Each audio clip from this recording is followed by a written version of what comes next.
Hello guys, most welcome. हम कर रहे हैं कॉर्पोरेट अकाउंटिंग। चैप्टर नंबर हमारा सेकंड चल रहा है, that is issue of debenture. इस चैप्टर का आज का लेक्चर नंबर 7 है। आज के लेक्चर के अंदर जो हम टॉपिक कवर करने वाले हैं वो है issue of debenture with terms of redemption, यानी कि डिवेंचर्स को इशू करेंगे लेकिन जो रिडम्पशन की टर्म्स है, रीपेमेंट की जो टर्म्स है, कंडीशंस है, उसको ध्यान में रखते हुए फिर डिवेंचर को हम क्या करेंगे, इशू करेंगे। तो सबसे पहले समझते हैं कि ये टॉपिक है क्या, इसका कॉन्सेप्ट, और उसके बाद में कुछ न्यूमेरिकल एंट्रीज में करवा के आपको ये टॉपिक कंप्लीट करवा दूंगा। देखो, यहां पर दो चीजें हैं। एक तो मैं बात कर रहा हूं इशू की, इशू ऑफ डिबेंचर। अब देखो, यहां पर थोड़ा कंफ्यूज मत होना, मैं क्लियरली आपको समझाता हूं, दोनों में कंपैरिजन करता हूं, फिर इस टॉपिक पे चलते हैं। एक तो करते हैं हम इशू करते हैं डिबेंचर्स को, क्या करते हैं, इशू करते हैं। ठीक है। इशू के केस में क्या होता है, इशू के केस में ये होता है कि कंपनी जो है वो डिबेंचर दे देती है, किसको, डिबेंचर होल्डर को। डिबेंचर किसके पास में चला जाता है, डिबेंचर होल्डर्स के पास में। ये डिबेंचर होल्डर है, इसके पास में चला जाता है। अभी मैं ये समझा रहा हूं इशू और रिडम्पशन क्या होता है, फिर इस टॉपिक के अंदर एंटर करेंगे। तो इस केस में देखिए आप, इशू के केस में जब भी हम इशू करेंगे डिबेंचर को, तो डिबेंचर जो है वो देखो कहां जा रहा है, डिबेंचर होल्डर के पास में। और डिबेंचर जब डिबेंचर होल्डर परचेज करेंगे तो उसके बदले में कंपनी को क्या क्या करेंगे, पेमेंट करेंगे। यानी कि जो मनी है, जो पैसा है, जो रुपी है, वो कहां जा रहा है, कंपनी के पास में आ रहा है। तो डिबेंचर परचेज कर लिया, मान लेते हैं 8% वाले डिबेंचर है, वो खरीद लिए इन्होंने, इनके पास डिबेंचर पड़े हैं और पैसा कंपनी के पास में आ गया। तो कंपनी अब क्या करेगी, उस पैसे पर इनको हर बार इंटरेस्ट पे करती रहेगी। लेकिन इंटरेस्ट क्या जीवन भर तो पे करेगी नहीं, कभी ना कभी तो ऐसा होगा ना कि ये डिबेंचर जो दिया है और डिबेंचर के बदले में जो पैसे लिए हैं, कभी ना कंपनी क्या करेगी कि ये पैसे वापस लौटा देगी और अपना डिबेंचर ले लेगी। तो ये जो है, इसी को हम बोलते हैं रिडम्पशन या रीपेमेंट। तो ये तो इशू हुआ। इशू के केस में डिबेंचर इनके पास में, पैसा कंपनी के पास में। लेकिन जब हम रिडम्पशन करेंगे, रिडम्पशन ऑफ डिबेंचर, तो उल्टा हो जाएगा। देखो, रिडम्पशन के केस में क्या हो जाएगा, तो ये कंपनी जो है ना, इसके पास में वापस आ जाएगा पैसा। ठीक है। और जो डिबेंचर होल्डर है, कंपनी के पास में, सॉरी, वापस आ जाएंगे डिबेंचर्स, और कंपनी क्या करेगी, डिबेंचर होल्डर को उनका पैसा लौटा देगी जो उनसे उधार लिया है।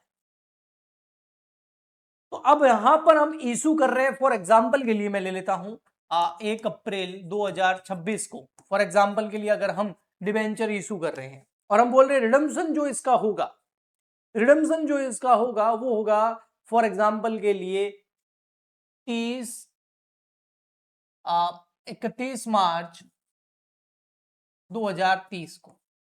तो रिडम्पशन कब होगा, अभी 26 में इशू कर रहे हैं, यानी कि 26 में कंपनी ने डिबेंचर किसको दे दिए, डिबेंचर होल्डर को, और पैसा किसके पास में आ गया, कंपनी के पास में। तो 26-27 में इंटरेस्ट पे करेगी कंपनी इनको, फिर 27-28 में भी इंटरेस्ट पे करेगी, फिर 28-29 में भी इंटरेस्ट पे करेगी, 29-30 का भी इंटरेस्ट पे करेगी। लेकिन जिस दिन 31 मार्च 2030 आ जाएगी, फिर कंपनी बोलेगी लो भैया, तुम तुम्हारा पैसा ले लो और मेरा डिबेंचर वापस दे दो। और उसके बाद से कंपनी कभी भी इनको इंटरेस्ट पे नहीं करेगी, क्योंकि लोन का रीपेमेंट हो गया। तो ये है रिडम्पशन। दोनों चीजें समझ में आ गई। अब अभी हम यहां बैठे हैं 1 अप्रैल 2026 को बैठे हैं फॉर एग्जांपल के लिए, और अभी हम केवल इशू कर रहे हैं, इशू डिवेंचर कर रहे हैं। लेकिन इशू करते टाइम ये भी बता रहे हैं कि उसका रिडम्पशन कब होना है और कैसे होना है। आइए समझते हैं, कब होना है वो तो ठीक है, डेट बता दी मैंने, कैसे होने का मतलब क्या है। देखो, जब हम डिवेंचर को इशू करते हैं, ठीक है, जब हम अब ध्यान से सुनना बस, डिवेंचर को इशू करते हैं तो 3 तरीके से इशू कर सकते हैं। एक तो हम इशू कर रहे हैं, कब कर रहे हैं, अभी डेट याद रखना बस, ये 1 अप्रैल आज की डेट है फॉर एग्जांपल के लिए, 1 अप्रैल 2026 की बात कर रहा हूं। आज इशू कर रहे हैं एट पार, एट पार कर सकते हैं, ऑन डिस्काउंट भी इशू कर सकते हैं और ऑन प्रीमियम भी इशू कर सकते हैं। अगर हम डिबेंचर को एट पार इशू करते हैं तो इसका मतलब क्या हो गया कि डिबेंचर की जो फेस वैल्यू या नॉमिनल वैल्यू है, फॉर एग्जांपल के लिए 10 रुपए है, और उसको हम इशू भी कितने में कर रहे हैं, उसको हम इशू प्राइस भी क्या है, 10 रुपए है। तो इसका मतलब कंपनी को इशू करते टाइम ना प्रॉफिट हुआ ना लॉस हुआ, 10 का डिबेंचर था, 10 रुपए में दे दिया डिबेंचर होल्डर को। डिस्काउंट का मतलब ये है कि भाई डिबेंचर की जो फेस वैल्यू नॉमिनल वैल्यू है 10 रुपए है, लेकिन हमने 9 रुपए में इशू कर दिया, तो इस केस में 1 रुपए का कंपनी डिस्काउंट दे देती है, और डिस्काउंट कंपनी के लिए लॉस होता है, और उसको हम डेबिट करते हैं, loss on issue of debenture account debit. Okay. तो डिबेंचर अगर एट पार इशू होते हैं, नो प्रॉफिट नो लॉस, लेकिन डिस्काउंट पे लॉस होता है। उसका रीजन है 10 रुपए की चीज आप 9 रुपए में दे रहे हो। डिबेंचर होल्डर को 10 रुपए का डिबेंचर दिया लेकिन 9 रुपए ही लिए। फिर आता है प्रीमियम पे इशू करना। इसका मतलब 10 रुपए का डिबेंचर है लेकिन आप उसको मोर देन 10 यानी कि मान लेते हैं 12 रुपए में इशू कर रहे हो। यानी कि 10 रुपए का डिबेंचर आपने डिबेंचर होल्डर को दे दिया और उसके बदले में 12 रुपए ले लिए, तो 2 रुपए का कंपनी को क्या हो जाता है भैया, फायदा हो जाता है, प्रॉफिट हो जाता है। इसी को प्रीमियम बोलते हैं और इसको हम क्रेडिट करते हैं एज पर नॉमिनल रूल। और losses and expenses are debit और all profits and incomes are credit. Okay, ये तो हो गया इशू की बारी। लेकिन रिडम्पशन भी तो 3 तरीके से हो सकता है। यानी कि 2030 में, अभी आया नहीं है 2030, अभी तो 26 चल रहा है। 2030 में जब हम रीपेमेंट करेंगे लोन का, अभी तो डिबेंचर दे दिया, चाहे एट पार दिया हो, चाहे प्रीमियम पे दिया हो, चाहे डिस्काउंट पे दे दिया हो, लेकिन डिबेंचर तो डिबेंचर होल्डर के पास चला गया और कंपनी के पास में पैसा आ गया। लेकिन 2030 में 26 के बाद में 27, 28, 29, 30 यानी कि 4th ईयर जब एंड होगा, तब कंपनी क्या करेगी, कंपनी जो है डिबेंचर जो है वापस ले लेगी और लोगों से जो पैसा लिया है उसका वो रीपेमेंट कर देगी, लोन का पेमेंट कर देगी। वो जो करेगी वो भी 3 तरीके से कर सकती है, एट पार भी कर सकती है, डिस्काउंट भी कर सकती है और प्रीमियम भी कर सकती है। लेकिन वहां पर एक चीज ध्यान रखना, वैसे आगे हमारा चैप्टर आने वाला ही है रिडम्पशन ऑफ डिबेंचर, लेकिन फिर भी जब कंपनी रिडम्पशन करती है, रिडम्पशन यानी कि रीपेमेंट ऑफ लोन डिबेंचर्स, तो वहां पर रिडम्पशन भी कब करेगी, फॉर एग्जांपल के लिए 31 मार्च 2030 को करेगी। तो 31 मार्च 2030 को जब रिडम्पशन करेगी तो रिडम्पशन भी भैया 3 तरीके से हो सकता है। जैसे इशू तीनों में से कोई एक होगा तो रिडम्पशन भी 3 तरीके से होता है, या एट पार होता है, इसमें कोई प्रॉब्लम नहीं है। इसमें क्या है भाई, फेस वैल्यू जो है यानी कि नॉमिनल वैल्यू जो है वो है 10 रुपीज और 10 रुपए का डिबेंचर हम इस बार देंगे नहीं, उनसे लेंगे और उसके बदले में कितने देंगे, यानी कि इशू प्राइस नहीं, रिडम्पशन प्राइस, रीपेमेंट प्राइस पर डिबेंचर, वो भी 10 रुपए। तो नो प्रॉफिट नो लॉस। अब डिस्काउंट का देखना ध्यान से थोड़ा सा, डिस्काउंट में कर रहे हैं, इसका मतलब 10 रुपए का डिबेंचर डिबेंचर होल्डर से ले रहे हैं लेकिन इसके बदले में 9 रुपए ही दे रहे हैं। आपके पास डिबेंचर डिबेंचर होल्डर के पास में पड़ा है ना, आपने इशू किया था 2026 में, अब 2030 में आप डिबेंचर होल्डर से डिबेंचर ले रहे हो लेकिन उसके बदले में कितने रुपए दे रहे हो, 10 रुपए का डिबेंचर आया जिसकी वैल्यू, डिबेंचर की वैल्यू 10 रुपए है, लेकिन दे कितने रहे हो, 10 से कम 9 रुपए। तो यहां पर आपको लॉस नहीं हुआ, यहां पर 1 रुपीज का प्रॉफिट हो गया, क्योंकि 10 रुपए का डिबेंचर आया बदले में 9 रुपए में आ गया, 9 रुपए देने पड़ रहे हैं। तो यहां पर डिस्काउंट जो है वो प्रॉफिट हो जाता है और उसको हम क्रेडिट करते हैं, जबकि इशू करते टाइम डिस्काउंट क्या होता है, लॉस होता है। ओके, प्रीमियम का देखते हैं। 10 रुपए का डिबेंचर आप ले रहे हो प्रीमियम पर, यानी कि जो डिबेंचर आप ले रहे हो डिबेंचर होल्डर से वो 10 रुपए का है, उसकी फेस वैल्यू नॉमिनल वैल्यू 10 रुपए है, लेकिन इसके बदले में आप 12 रुपए दे रहे हो। 10 रुपए का डिबेंचर लिया और उसके बदले में कितने पे कर रहे हो, 12 रुपए के, 2 रुपए ज्यादा पे कर रहे हो। तो यहां पर प्रीमियम जो है ना वो आपके लिए क्या हो जाता है, लॉस होता है और उसको हम डेबिट कर। देखो, इशू करो एट पार या रिडम्पशन करो at par, no profit no loss. Issue करते हैं डिस्काउंट पे तो लॉस होता है, रिडम्पशन करते हैं डिस्काउंट पे तो प्रॉफिट होता है। इशू करते हैं प्रीमियम पे तो प्रॉफिट होता है, इशू करते हैं रिडम्पशन करते हैं प्रीमियम पे तो लॉस होता है।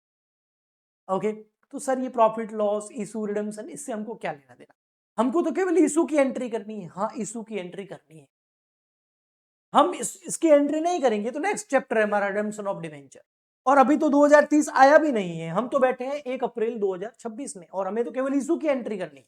और टॉपिक भी क्या है, issue of debenture with the terms of redemption.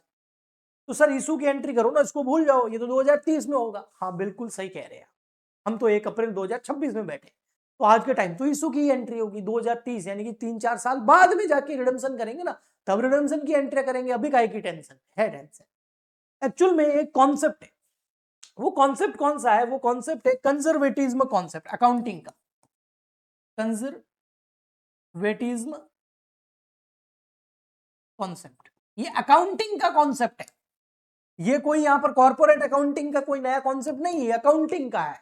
Basic जब अकाउंटिंग पढ़ते हैं क्लास 11th में, या फिर आप साइंस स्टूडेंट हो तो बीकॉम में आपने बेसिक लेवल ऑफ अकाउंटिंग किया होगा। तो बेसिक लेवल ऑफ अकाउंटिंग की जब स्टार्टिंग करते हैं ना, तो वहां पर बहुत सारे कॉन्सेप्ट आते हैं, कंजर्वेटिज्म कॉन्सेप्ट आते हैं, प्रिंसिपल्स आते हैं। तो वहां पर एक कॉन्सेप्ट आता है कंजर्वेटिज्म कॉन्सेप्ट।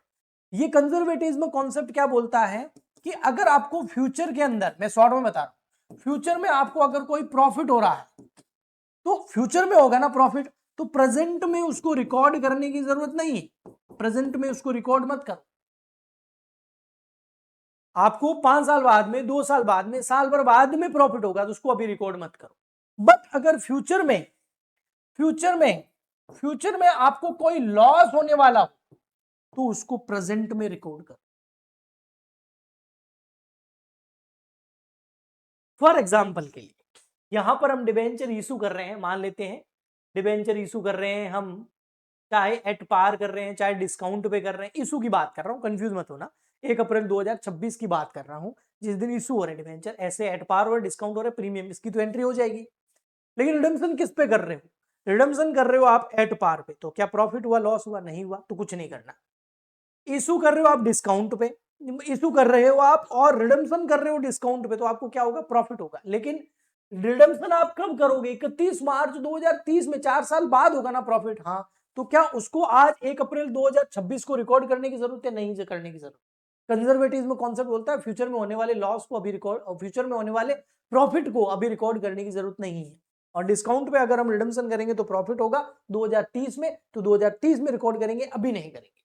बट अगर रिडम्पशन करेंगे हम फ्यूचर में करेंगे, लेकिन प्रीमियम पे करेंगे, तो प्रीमियम पे अगर रिडम्पशन करेंगे 2030 में, तो हमें 2 रुपए का क्या होगा, लॉस होगा।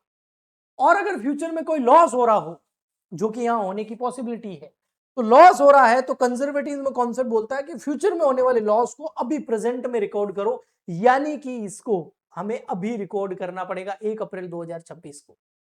तो 1 अप्रैल 2026 में फ्यूचर में होने वाला अगर कोई लॉस होगा तो रिकॉर्ड होगा, अदरवाइज नहीं होगा। और फ्यूचर में लॉस तभी होगा जब हम रिडम्पशन करेंगे किसी भी डिबेंचर का प्रीमियम पर।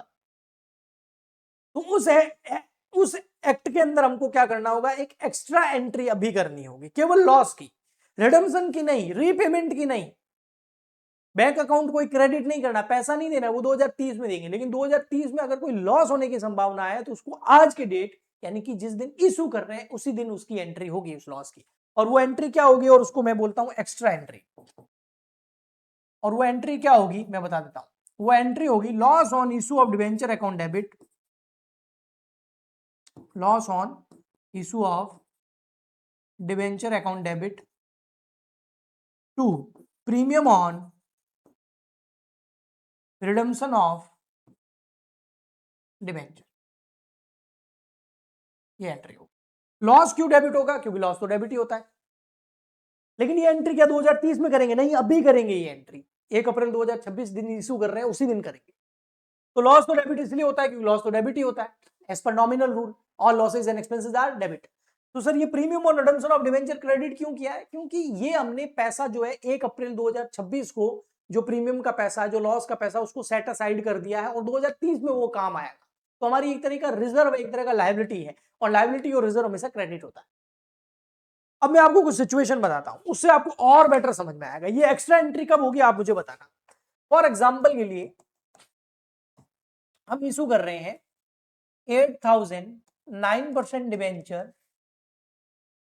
At the rate 10 rupees each, ठीक है। एप्लीकेशन वगैरह कुछ नहीं, पूरा पैसा एक साथ मंगा रहे हैं, ठीक है। अब यहां पर हम इशू कर रहे हैं इसको एट पार, और इसका रिडम्पशन होगा, इशू कब कर रहे हैं 1 अप्रैल 2026, रिडम्पशन कब करेंगे 31 मार्च 2030, आपको समझाने के लिए, फॉर एग्जांपल के लिए। और रिडम्पशन जो हम इसका करेंगे, आरईडी मतलब रिडम्पशन हम जो इसका करेंगे वो भी करेंगे एट पार। क्या फ्यूचर में हमें लॉस होगा, नहीं, तो उसको अभी रिकॉर्ड करने की जरूरत नहीं है, ओनली इशू की एंट्री कर दो। और इशू की एंट्री क्या हो जाएगी, इशू की एंट्री हो जाएगी बैंक अकाउंट डेबिट टू कितना है 9% डिवेंचर एप्लीकेशन, ठीक है। 8,000 मल्टीप्लाई बाय 10, 80,000 रुपए, पूरा पैसा एप्लीकेशन पे मंगा लिया, अलॉटमेंट वगैरह नहीं है, समझाने के लिए, ओके। ये तो हो जाएगी फर्स्ट एंट्री इशू की। सेकंड एंट्री हो जाएगी 9% डिवेंचर एप्लीकेशन अकाउंट डेबिट, और इसको हम ट्रांसफर कर देंगे टू 9% डिवेंचर अकाउंट। ये तो नॉर्मल एंट्री हम करते हैं ना इशू के टाइम। यहाँ पर तो एप्लीकेशन की ये पूरा पैसा 10 रुपए एप्लीकेशन पे मंगा रहे, तो 2 एप्लीकेशन की एंट्री, बैंक वाली और ड्यू वाली। अगर अलॉटमेंट वगैरह होगा तो और हो जाएगी, पर मैं पूरा 10 रुपए किस पे मंगा रहा हूँ, एप्लीकेशन पे मंगा रहा हूँ, तो ये 80,000 रुपए। लेकिन यहां पर कोई एक्स्ट्रा एंट्री नहीं होगी। क्यों? क्योंकि फ्यूचर में लॉस नहीं है, ओनली इशू की एंट्री कर दी मैंने। फ्यूचर में हम रिडम्पशन किस पे कर रहे हैं? एट पार पे कर रहे हैं, तो फ्यूचर में कोई लॉस है ही नहीं, तो उसकी कोई एक्स्ट्रा एंट्री अभी नहीं करनी। इशू करते टाइम 2026 में कोई एक्स्ट्रा एंट्री नहीं करनी। लेकिन आगे एक और सिचुएशन पे आते हैं। यही क्वेश्चन रहेगा, 8,000 डिबेंचर है, 9% वाला और 10 रुपए का एक है। सिचुएशन नंबर हम ले लेते हैं बी, वो मान लेते हैं ए थी। इस बार हम क्या कर रहे हैं? इशू कर रहे हैं फॉर एग्जाम्पल के लिए एट पार। इशू किस पे कर रहे हैं? पार पे। बट रिडम्पशन जो हम कर रहे हैं वो डिस्काउंट पे कर रहे हैं। बताओ क्या एक्स्ट्रा एंट्री होगी? बताओ। नहीं होगी। क्यों? इशू की तो एंट्री हो जाएगी एट पार, और डिस्काउंट पे अगर हम रिडम्पशन करते हैं तो हमें क्या होता है? प्रॉफिट होता है। और कंजर्वेटिज्म कॉन्सेप्ट क्या बोलता है? प्रॉफिट अगर हो फ्यूचर में तो उसको रिकॉर्ड करने की जरूरत नहीं है, फ्यूचर में लॉस होगा तो रिकॉर्ड करेंगे। तो यहां पर ओनली इशू की एंट्री हो जाएगी, वही वापस bank account debit to 9% debenture application. ये फर्स्ट, और सेकंड एंट्री हो जाएगी 9% डिवेंचर एप्लीकेशन टू डिवेंचर। कितनी? वही 80,000। 8,000 मल्टीप्लाई बाय, समझ आया आपको? ये ओनली इशू की एंट्री, एक्स्ट्रा एंट्री नहीं होगी। फ्यूचर में लॉस होगा तो होगी, और फ्यूचर में लॉस आपको पता है कब होता है। आइए सिचुएशन चलते हैं आगे। सी नंबर, फॉर एग्जाम्पल के लिए जो हम इशू कर रहे हैं वो कर रहे हैं एट पार, और रिडम्पशन जो हम कर रहे हैं वो कर रहे हैं प्रीमियम पर। और प्रीमियम कितना? फॉर एग्जाम्पल के लिए 5% प्रीमियम। अब बताओ, ये तो 2026 की बात है, ये है 2030 की बात। 30 में हम प्रीमियम पे क्या करेंगे? रिडम्पशन। और अगर प्रीमियम पे रिडम्पशन करते हैं तो क्या होता है? लॉस। 2030 में होगा, लेकिन उसको रिकॉर्ड अभी करना पड़ेगा, और उसको रिकॉर्ड करने की ये एंट्री। तो फ्यूचर में अगर आप डिबेंचर का रिडम्पशन प्रीमियम पे कर रहे हो तो ये एक्स्ट्रा एंट्री अभी इशू के टाइम हो जाएगी, अदरवाइज नहीं होगी। ठीक है? तो यहां पर एक तो इशू की एंट्री हो जाएगी bank account debit to 9% debenture. At par वाली है तो बिल्कुल सिंपल 80,000 वाली। सेकेंड एंट्री इसकी हो जाएगी 9% डिबेंचर एप्लीकेशन टू 9% डिबेंचर। ये तो इशू की एंट्री है 80,000। लेकिन यहां एक्स्ट्रा एंट्री होगी क्योंकि रिडम्पशन कर रहे हैं हम प्रीमियम पर, और प्रीमियम पर अगर फ्यूचर में 2030 में लॉस होगा तो उसको अभी रिकॉर्ड करना पड़ेगा, और उसकी एंट्री है loss on issue of debenture account debit to premium on redemption of debenture. अब लॉस कितना? 5%। 10 का 5% कितना होता है? 0.50 रुपीज पर शेयर। हमारे पास कितने शेयर है? 8,000। 8,000 को 0.50 से मल्टीप्लाई कर दो तो 4,000। 4,000 का फ्यूचर में लॉस होगा, लेकिन उसको अभी रिकॉर्ड करना पड़ेगा। तो ये एक्स्ट्रा एंट्री कब होगी? जब रिडम्पशन प्रीमियम पे होगा, तो इशू के टाइम ये एक्स्ट्रा एंट्री हो जाएगी, अदरवाइज नहीं होगी। एक और सिचुएशन आपको मैं देता हूं, लास्ट सिचुएशन है, ऐसे ही हम रैंडमली ले लेते हैं। डी नंबर, हाँ, मान लेते हैं हम इशू कर रहे हैं डिस्काउंट पर, और डिस्काउंट है 10%, और रिडम्पशन कर रहे हैं हम डिस्काउंट पर, और डिस्काउंट है मान लेते हैं 10%। क्या एक्स्ट्रा एंट्री होगी? नहीं होगी, ओनली इशू की 2 एंट्री हो जाएगी, ये 2026, ये 2030। तो इशू की एंट्री क्या हो जाएगी? वही bank account debit to 9% debenture application, ये first entry. Second entry, issue के टाइम डिस्काउंट क्या होता है हमारे लिए? लॉस होता है, तो यहां पर आ जाएगा 9% debenture application discount on issue of debenture. ये इशू वाली एंट्री है, ये एक्स्ट्रा वाली नहीं है। To 9% debenture only debenture account. ठीक है? यहां पर 9% डिबेंचर में कितना आ जाएगा? 80,000। डिस्काउंट है 10% तो कितना आ जाएगा? 8,000। यहाँ आ जाएगा 72, यहाँ आ जाएगा। लेकिन थर्ड एंट्री नहीं होगी, ये दोनों इशू की एंट्री है। रिडम्पशन पे क्या लॉस है? नहीं, रिडम्पशन पे तो डिस्काउंट पे रिडम्पशन कर रहे हो, डिस्काउंट पे रिडम्पशन करते हैं तो प्रॉफिट होता है। 2030 में प्रॉफिट होगा, और प्रॉफिट अगर फ्यूचर में हो तो उसको रिकॉर्ड करने की जरूरत नहीं है एज अ कंजर्वेटिज्म कॉन्सेप्ट। तो आप कोई भी सिचुएशन बना लो, यहां पर बहुत सारी सिचुएशन बन सकती है, कोई भी सिचुएशन बना लो। ये देखो, चाहे आप इशू करो एट पार और रिडम्पशन करो एट पार तो एक्स्ट्रा एंट्री नहीं होगी, इशू करो एट पार डिस्काउंट पे रिडम्पशन करो एक्स्ट्रा एंट्री नहीं होगी, इशू करो एट पार रिडम्पशन करो प्रीमियम पे तो इशू के साथ एक्स्ट्रा एंट्री हो जाएगी। ऐसे कैसे यार, discount at par extra entry नहीं होगी, एक्स्ट्रा एंट्री नहीं होगी, यहां हो जाएगी, नहीं होगी, नहीं होगी, यहां हो जाएगी। तो इशू की तो तीनों एंट्री होगी, चाहे इशू एट पार करो, डिस्काउंट पे करो, प्रीमियम पे करो। रिडम्पशन अगर प्रीमियम पे करोगे तो वो एक एक्स्ट्रा एंट्री यहां हो जाए। ओके जी, तो आई होप आपको अच्छे से समझ में आ गया होगा कौन सा वाला टॉपिक। ये लास्ट टॉपिक था हमारा नॉर्मल टॉपिक्स के अंदर जो आता है, issue of debenture with terms of redemption. Next lecture से हम थोड़ा आगे बढ़ेंगे और इस चैप्टर को एंडिंग की ओर ले जाएंगे। 2-3 टॉपिक ऐसे हैं जो बीकॉम से रिलेटेड है, मोस्ट इंपोर्टेंट है, वो भी आने वाले हैं, उसमें underwriting of shares and debenture. Okay, आप इसी प्रकार से इस वीडियोस को देखते रहिए, लाइक करते रहिए, शेयर करते रहिए, सब्सक्राइब करते रहिए, कमेंट करते रहिए। हम मिलते हैं नेक्स्ट लेक्चर में। आज के लिए इतना ही, तब तक के लिए गुड बाय, थैंक यू।